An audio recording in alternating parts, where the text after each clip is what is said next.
Muy buenas tardes, mi querido amigo, mi querido hermano. Gracias y paz para cada uno de ustedes. Feliz comienzo de semana. Y es 20 de junio. Traigo una palabra también, una escatología bíblica ya consumada, que los futuristas evangélicos lo toman para hoy. El sol se convertirá en oscuridad. Mira lo que dice Yahshua de Nazaret para los judíos. Palabra para ellos en el primer século. Mateo 24, versículo 29. E inmediatamente después de la tribulación de aquellos días, el sol se oscurecerá y la luna no dará su resplandor. Y las estrellas caerán del cielo y la potencia de los cielos serán sacudidas. Esa gran tribulación que aconteció en Jerusalén, allá en Israel, en el siglo I, quedó registrado, mi querido amigo. Pasa que la gente se deja llevar, agarran una Biblia hecha por el hombre, porque los pergaminos, los manuscritos, las copias, no, ni siquiera los originales, porque los originales no existen, muchas copias fueron encontradas y no fueron encontradas completamente, fueron siempre encontradas con pedazos faltantes.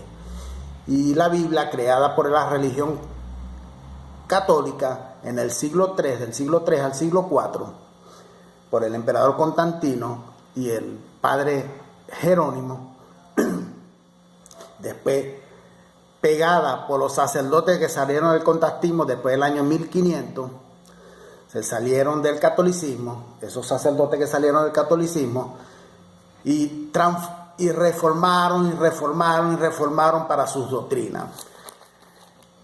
La gran tribulación está registrada, mi querido amigo, en libros, en escritores del primer siglo que dejaron su historia, lo que ellos vieron, lo que ellos les fueron contados en aquella época.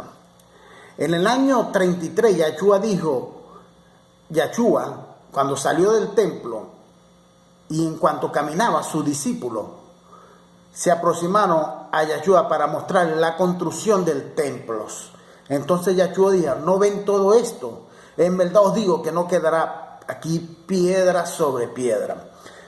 Porque habrá entonces una tribulación tan grande como nunca hubo desde el principio del mundo hasta ahora, ni lo habrá jamás. El segundo templo judío, te recuerdan, el templo de Salomón fue destruido y después fue reformado nuevamente. El segundo templo judío, en la década del año 60, después de Cristo, varias señales sobrenaturales aparecieron en Jerusalén. En una fiesta de Pascua, una luz brilló como de día alrededor del templo.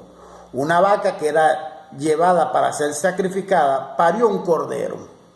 La puerta del templo, que necesitaba 20 hombres para ser empujada, para ser abierta o para ser cerrada, se abrió sola. Poco tiempo después de la fiesta, mi querido amigo, antes de nacer el sol, apareció sobre Jerusalén visiones de soldados atravesando los cielos. En el día de Pentecostés oyeron en el templo un ruido y enseguida una voz diciendo: salid de aquí.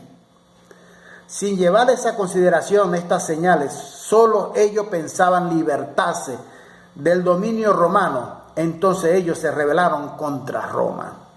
Nerón de inmediato convoca al general Vespasiano y lo manda para la guerra allá en Israel. Vespasiano fue para Judá en Israel. Hoy en Roma hay una estatua de Nerón, monedas de Nerón, hay también estatua del general y después del emperador, porque pasó después a ser el emperador Vespasiano. En el año 68 después de Cristo, mi querido amigo, Nerón muere. Entonces las legiones del oriente declaran a Vespasiano de emperador.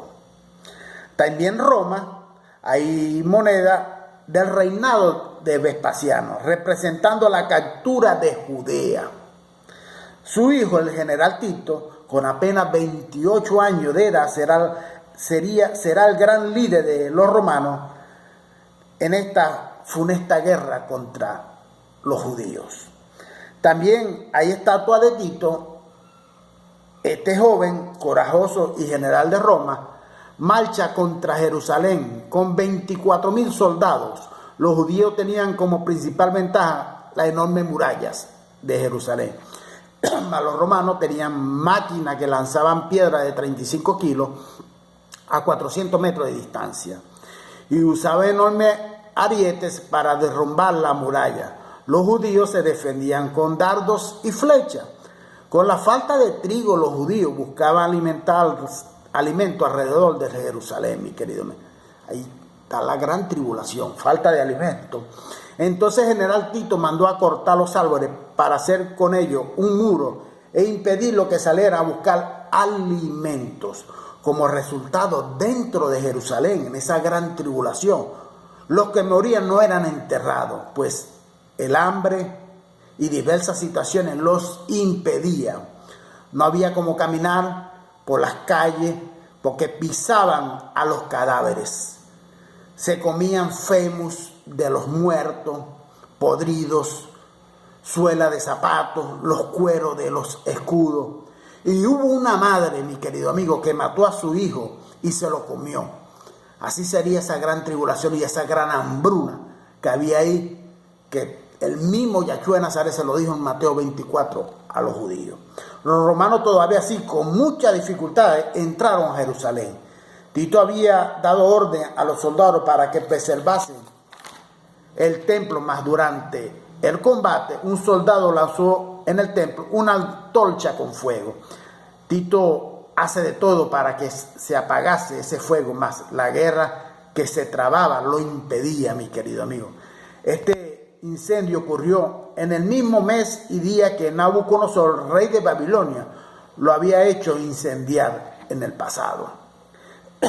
El fuego era tan intenso que desde lejos pensaba que toda la ciudad ardía en llamas. Aquellos que estaban casi a morir por el hambre reunían toda su fuerza para lamentar tan gran desgracia que nadie puede imaginar lo que hacían las legiones romanas tomada de furor. Después del templo ser quemado, el escritor Josefo dice que apareció una estrella en forma de espada y fue vista por un año. Entonces, mi querido amigo, aparece en el cielo la señal del Hijo del Hombre, Mateo 24:30. Solamente en Jerusalén esta guerra mató 1.100.000 judíos, sin hablar los millares que fueron esclavizados. Varios judíos huyen para Masada, mas el general Silva hace con que los soldados aterroricen en las laterales, dado en las lareras, dando altura para el ataque. Mas cuando encontraron a todos muertos, excepto a 2 mujeres y 5 niños que se habían escondido. De todas las guerras que se trabaron de ciudades contra ciudades, de naciones contra naciones, en aquel siglo I, todavía no se vio otra tan grande, no se vio otra tan grande.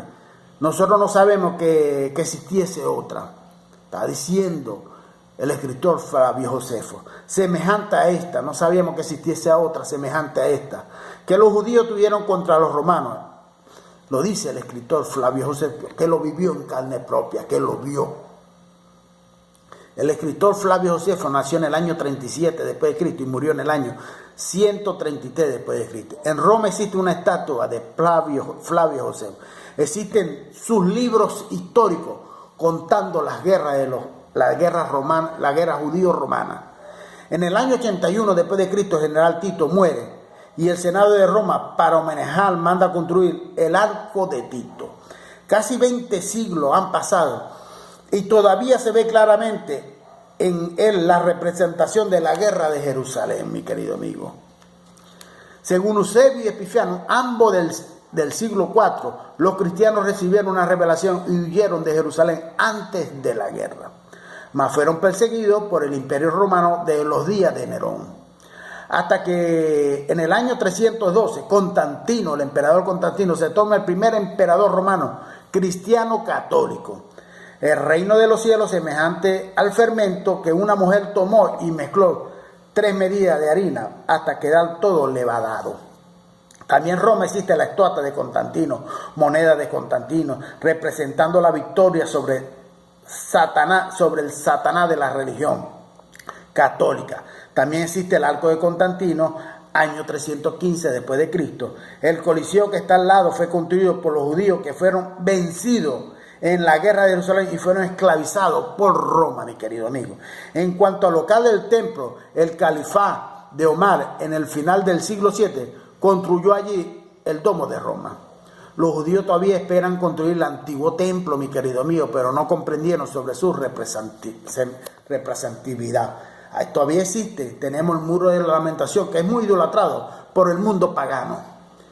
La dávida providencial impide de construirlo, pues era una sombra que representaba a la persona y a la obra de Cristo.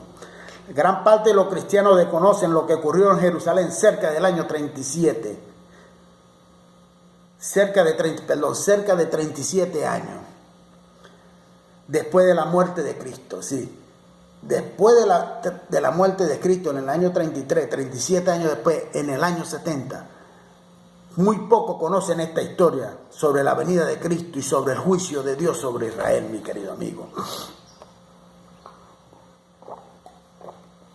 Entonces, infelizmente, muchas personas que han sido engañadas por la religión católica, evangélica y las demás denominaciones, esperan algo semejante de la Escritura, un fenómeno semejante a este texto específico, el oscurecimiento del sol semejante a un eclipse solar, más infelizmente es que muchos con ansiedad y una falsa expectativa, mi querido amigo, de un supuesto retorno platónico de Cristo.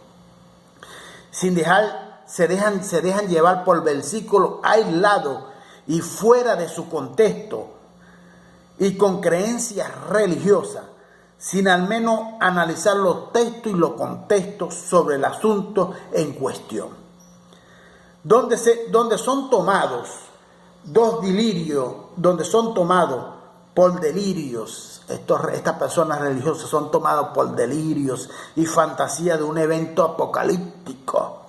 Ese es el blanco de los líderes religiosos para poder sacarle dinero a esta gente idólatra, pagana e ignorante. Mas lo que las personas no entenderán, mi querido amigo, es que todos los textos bíblicos donde se menciona el sol se convertirá en oscuridad. Su único significado en las Escrituras está relacionado al día del Señor. Y esto significa día del juicio, donde Dios juzgaría a las naciones, en este caso específico a Israel, Jerusalén.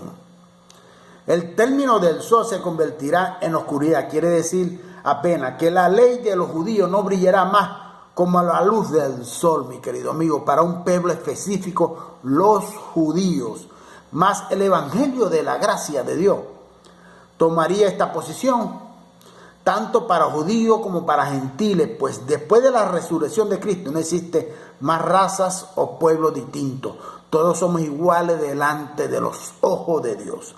Por este motivo, el apóstol Pablo afirmó que la transformación de nuestro cuerpo sería en abrir y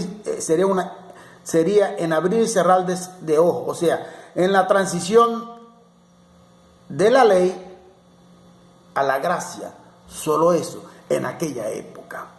1 Corintios, mire palabra que fue dicha para los corintios, sí, descendientes de judíos que serán llamados gentiles, que vivía fuera de Israel. Sabemos que durante muchas guerras Israel fue esparcido por aquel mundo habitado en aquella época. 1 Corintios capítulo 15 versículos 51 y 52.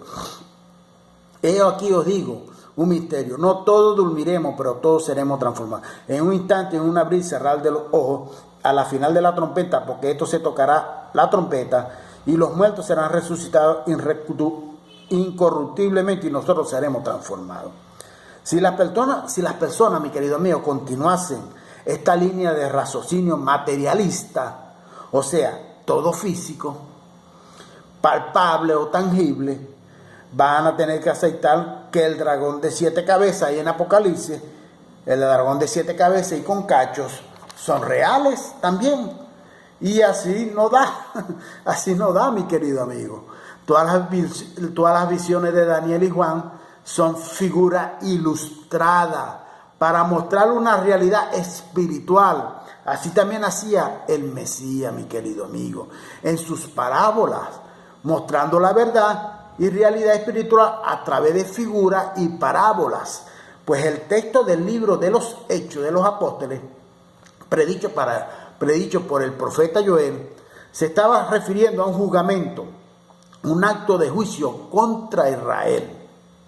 Después del cumplimiento del Pentecostés, era eso que el apóstol Pedro estaba afirmando cuando usó la expresión último día ahí en Hechos de los Apóstoles, capítulo 2, versículo 17, que dice: y sucederán en los últimos días.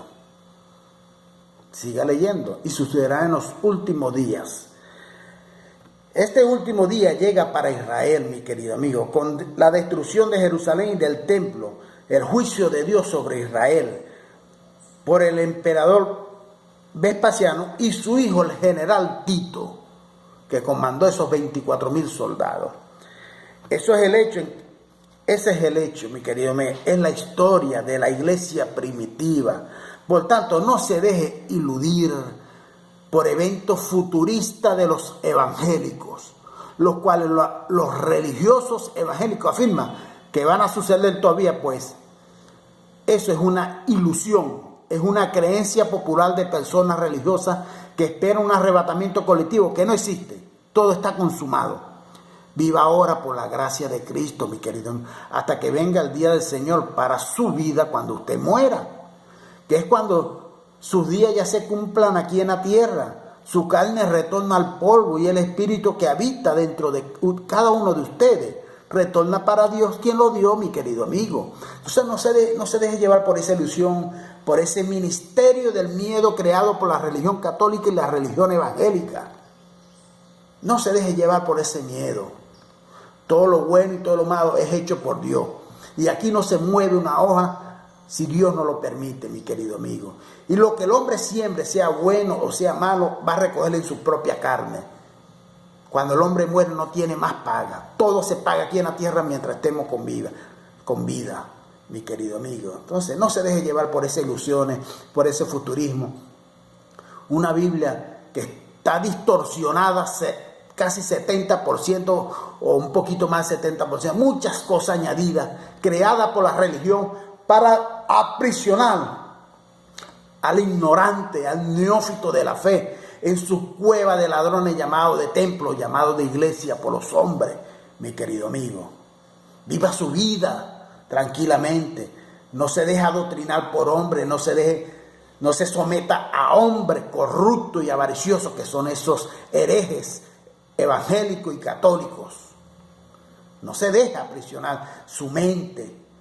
Usted ya nació bendecido, usted nació salvo en su mente de Cristo.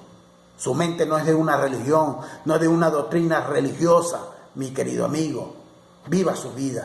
Dios no lo va a ver en la carne a usted, porque la carne para Dios está muerta. Dios va a ver su espíritu. Y depende como tú tengas el espíritu.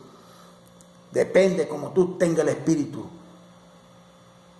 Es que se sabe si tú eres un hijo de honra o eres un hijo de perdición. Eso depende como tú tengas, y eso lo sabe Dios. Lo sabe Dios. En la carne vamos a cometer errores, todos. Ninguno sin excepción no deja de cometer errores. Todos cometen errores. Y esos errores son consecuencias para nuestra vida y tenemos que asumir esas consecuencias en nuestra vida, mi querido amigo. Gracias y paz para cada uno de ustedes.